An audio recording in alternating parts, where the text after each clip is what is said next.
Namaste, buenas tardes a todos y buenos días a aquellos que están en Hispanoamérica. Saludo a mi paisano, Oscar, y hermano en el camino a la espiritualidad, amigo chilango también, no sé si eres de México, capital de F, un país que he visitado en varias ocasiones. Bueno, pues antes eh, digamos, el comienzo, con la introducción, es que, bueno, el hinduismo es una tradición espiritual en la cual existen varias corrientes. La corriente mayoritaria es la corriente teísta o corriente que acepta la existencia de un ser superior que puede recibir innumerables nombres. El nombre, digamos, neutro, que lo define es Ishvara. La palabra Ishvara significa controlador supremo, pues aquel que se dice, ¿no?, que ni una brizna de hierba se mueve sin su autorización, ¿no? Eh, y luego hay varios caminos para conectar con él. Primero, que Dios, en este caso, el hinduismo acepta la divinidad en un principio masculino y también puede ser en la Shakti o la energía femenina. O sea, tiene esas dos connotaciones. Y, por ejemplo, en el texto principal del hinduismo, uno de los principales textos, la Bhagavad Gita, Krishna, Dios encarnado, habla o cuenta, nos narra su gloria a nosotros mismos, ¿no? Entonces, básicamente es un camino de amor donde él crea la naturaleza material. Nosotros somos almas, en sánscrito se llama jiva, almas individuales, pero que estamos conectados eternamente a la divinidad. No somos dioses, pero somos divinos. ¿Por qué? Porque somos en calidad igual a Dios. Él nos ha creado a su imagen y semejanza, como dicen otras tradiciones religiosas, pero cuantitativamente somos infinitamente diminutos, mucho más pequeños que él. Siempre pongo el ejemplo que he contado aquí varias veces, que si cogemos una gota de agua del océano y la analizamos en el microscopio, tiene la misma composición que el mar, ese océano completo. Entonces el alma es una parte creada por la existencia del divino, y lo que establecemos una relación de amor, ¿no?, con Dios. O sea, en el hinduismo Dios no es un ser vengativo o castigador, sino que él lo que realmente quiere es que restablezcamos una relación de amor y basada también en el servicio. Se dice que la posición constitucional del alma individual es la de servir amorosamente a Dios, ¿no? Y Dios se hace presente no solamente a través de su imagen personificada con atributos, que en sánscrito se llama saguna, sino que Dios se manifiesta de innumerables formas. Alguna de ellas, incluso Krishna, en la Bhagavad Gita, dice al principio claramente Aham Sarvasya Prabhavo, que quiere decir yo soy el origen de todo. Pero también reconoce que a veces, especialmente el alma encarnada en un ser humano, tiene dificultad, o por su independencia, a veces quiere rebelarse contra la autoridad divina. Entonces Krishna dice, yo soy el sabor del agua, yo soy el aroma de las flores, yo soy la luz del sol. O sea que la divinidad está presente en todo momento en la creación. Y también es importante que incluso Krishna dice en la Bhagavad Gita que incluso aquellos que lo desafían, aquellos que no creen en él, aquellos que reniegan de esa autoridad divina, paternal, ¿no?, de Dios, dice que al final me tienen que ver como el tiempo, ¿no? Dice Krishna, Kala es el tiempo, y quiere decir el tiempo que todo lo destruye. Es decir, que incluso una persona que se diga que es totalmente atea, bien, no crea en la divinidad, al final tiene que ver a Dios y experimentarlo a través de lo que es el tiempo que al final todo lo consume. Este fue uno de los versos de la Bhagavad Gita famoso que el sabio o científico Oppenheimer, ya que se hizo su película, sé que se estrenó el año pasado, él, cuando hicieron la explosión de la bomba atómica, de la prueba, él recitó dos versos de la Bhagavad Gita y uno de ellos dijo, yo soy Kala, el tiempo que todo lo devora, ¿no? Que citó dos versos de la Bhagavad Gita. Entonces hay que restablecer esa relación con Dios. ¿Por qué? Y esto lo podemos ver en la siguiente pregunta que nos haga.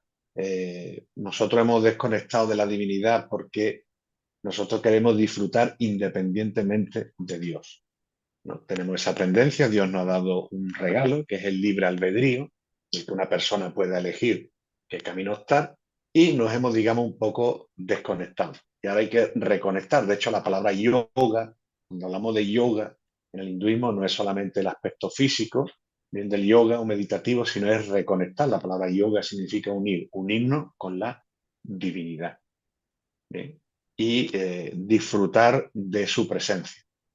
El hinduismo explica que en este mundo material nos encontramos en una situación como hemos venido a un colegio, o que estamos como en un correccional, para aprender, para experimentar, ¿bien? Y para volver de regreso a Dios.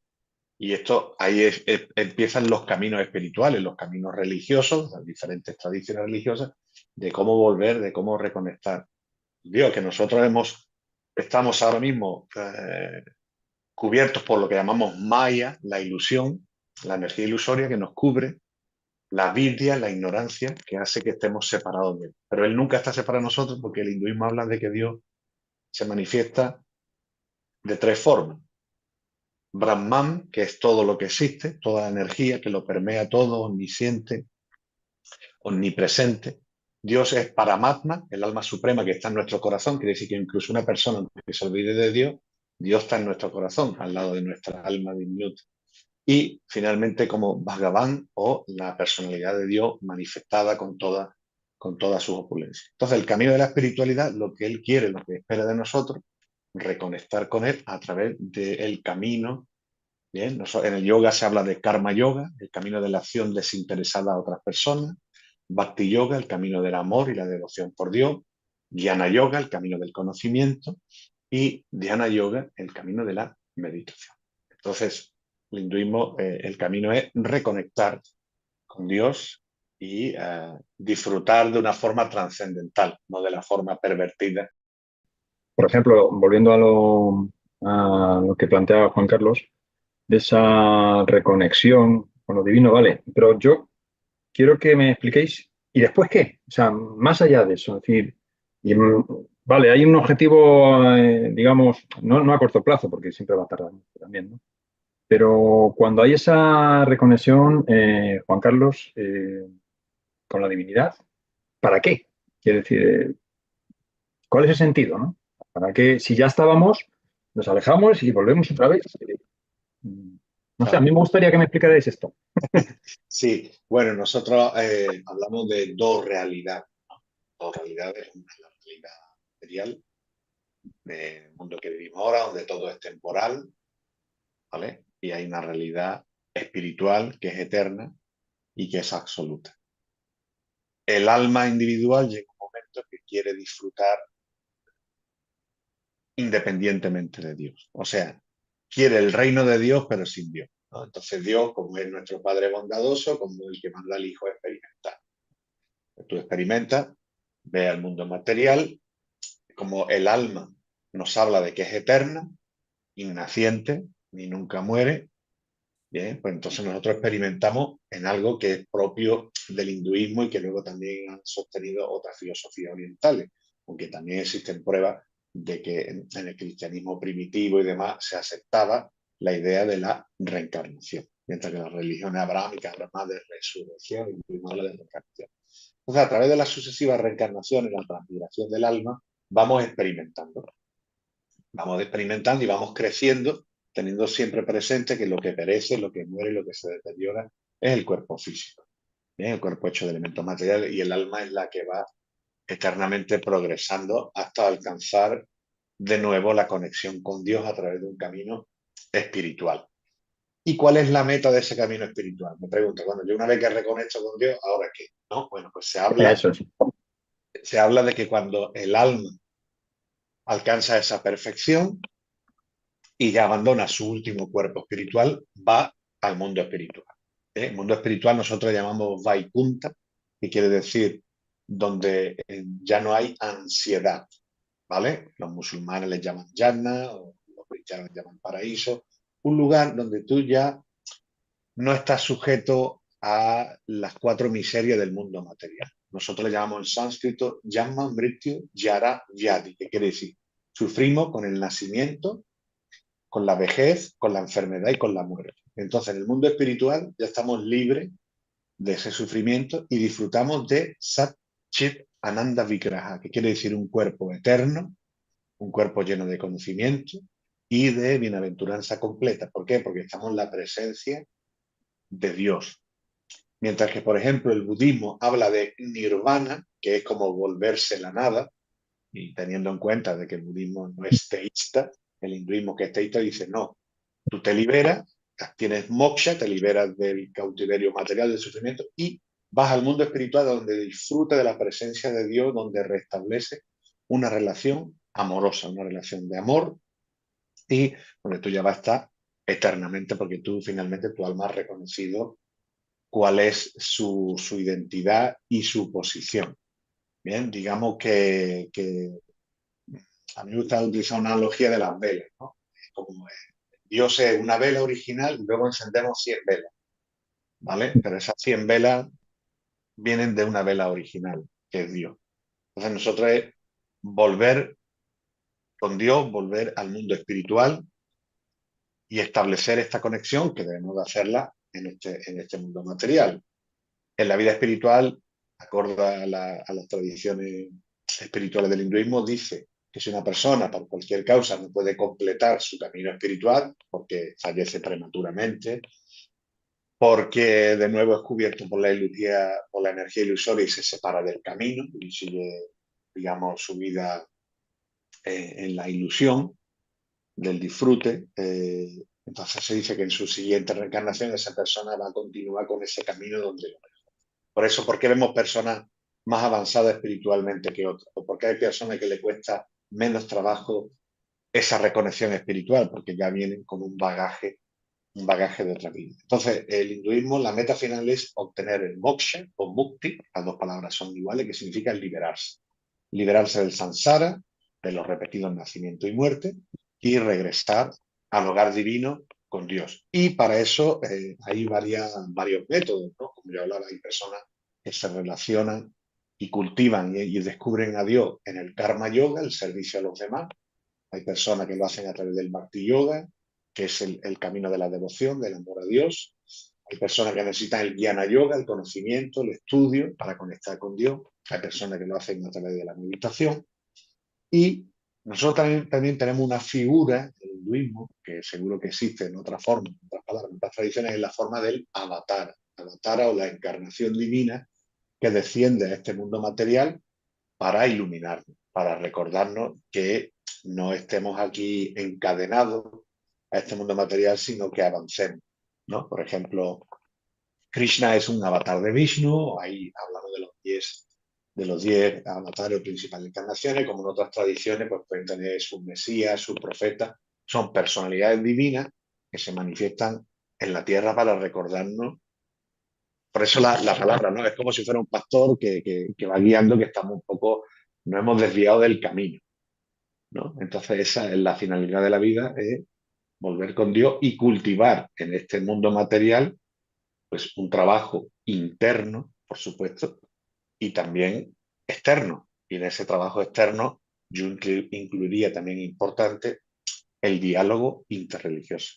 El diálogo interreligioso no es el debate interreligioso, a ver cuál es mejor, si la mía, si la otra, si tú estás equivocado. No. El diálogo es ver los puntos que tenemos en común e incluso apoyarnos mutuamente en causas que afectan a la humanidad, como puede ser la naturaleza, el cambio climático, la acción social, la oración es muy importante, ¿no? Y bueno, ver cómo podemos apoyarnos los unos.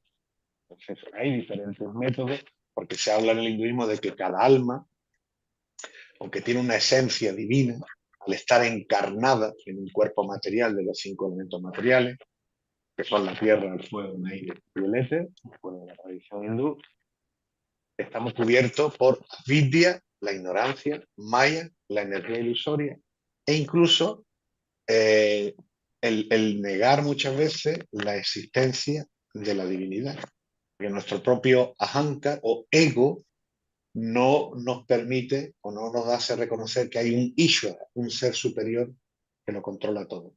Y ya para mi conclusión, como yo decía al principio, en el hinduismo no hay un Dios castigador vengativo, sino que Dios crea una ley que supervisa la vida del ser humano, que es la ley del karma, acción-reacción. Yo hago una cosa buena, obtengo una reacción buena, una cosa mala, y esto no se inmiscuye. Es como, para poner un ejemplo así un poquito cercano, es como el rey que crea una ley para juzgar o para premiar, pero que esa ley no le afecta.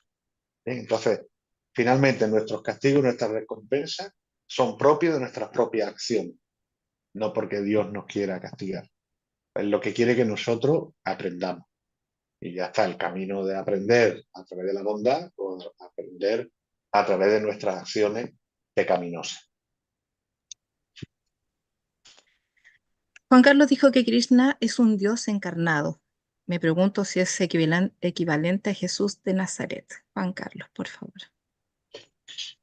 Vale, bueno, nosotros en el hinduismo hablamos de que tenemos un Dios supremo, que puede variar de acuerdo a la escuela filosófica a la que cada persona pertenezca. Yo pertenezco a la Vaishnava Sampradaya, donde consideramos a Vishnu, el Señor Supremo, y él se manifiesta en el avatar. El avatar, o que significa literalmente aquel que desciende.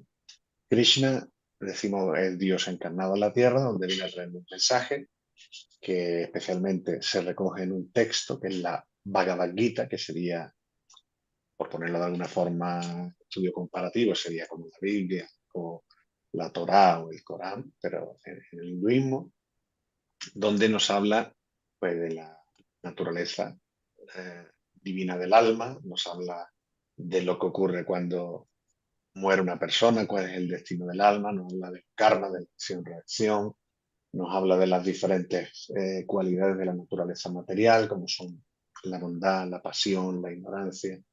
Y es ese diálogo entre Krishna y Arjuna, finalmente lo que pretende es despertar a la persona de ese letargo que tiene e iluminarlo para que tenga ese despertar, ese deseo, para que regrese con la divinidad.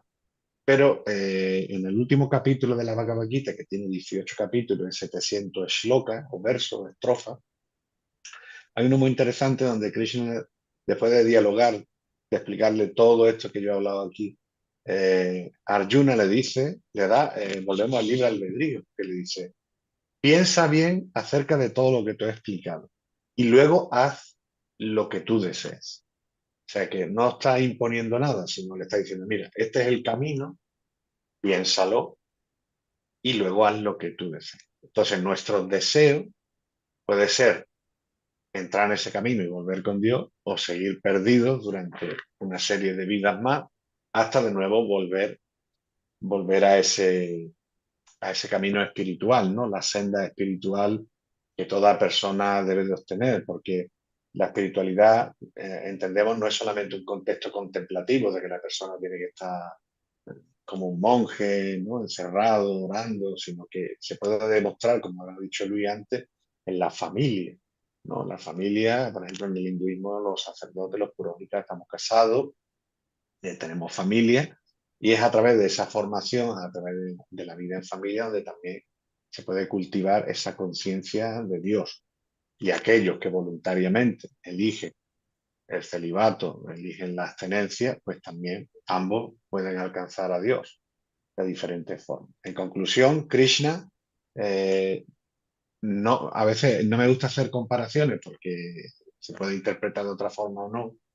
Pero si yo dijera que Krishna es igual que Cristo, pues otra persona puede decir, no, no, que no es así, porque la escritura lo menciona, nosotros consideramos que Cristo es diferente. Entonces, no me gusta hacer comparativas, pienso que la divinidad se manifiesta en innumerables formas, en innumerables nombres, y nosotros tenemos una máxima que los avatares, las encarnaciones, los profetas, los mesías, hablan basándose en tres puntos clave.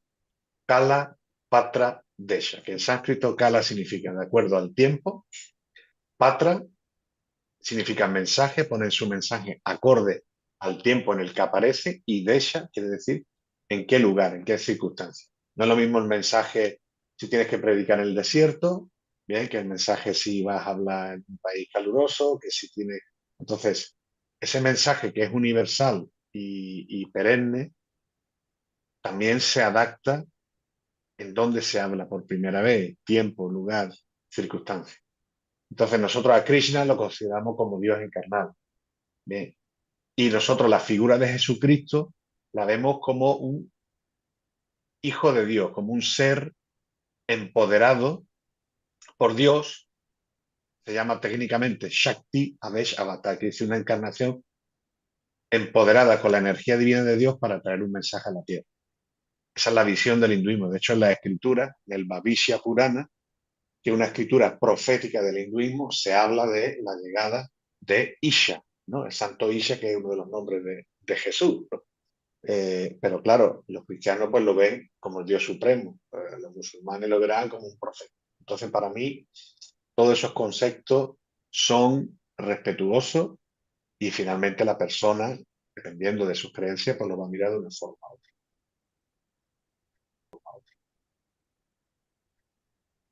Bien, muchas gracias, Carlos. Luis te quiere hacer una pregunta, al parecer, ¿o no?